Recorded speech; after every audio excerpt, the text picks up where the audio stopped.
Find the domain of f of x equals 3x minus 4 over 2x squared minus x minus 10.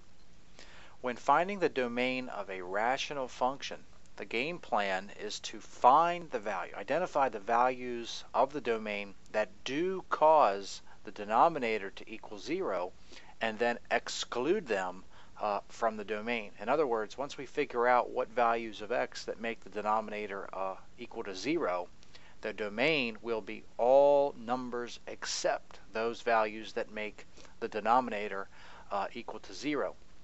So we're going to purposely set the denominator 2x squared minus x minus 10. We will purposely set that to 0 to try to figure out what are the, quote, bad values. What are the values that make the denominator equal to 0? So we'll go ahead and solve this equation for x. 2x squared minus x minus 10 can be factored, product of two binomials. So we have 2x minus 5 times x plus 2 equal to 0. And now we'll use our zero product property. If I got two quantities, multiplying them together, that gives me 0, then either 2x minus 5 equals 0 or x plus 2 is equal to 0.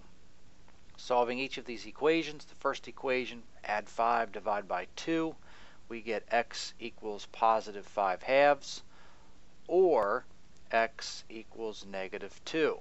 So these are the two values that do cause the denominator of our function to equal 0. So I want to exclude them from the domain. So what is the domain? The domain of this function is the set of all x such that x cannot be negative 2 or positive 5 halves. This is saying that x can be anything other than negative 2 or positive 5 halves. So there's our final answer.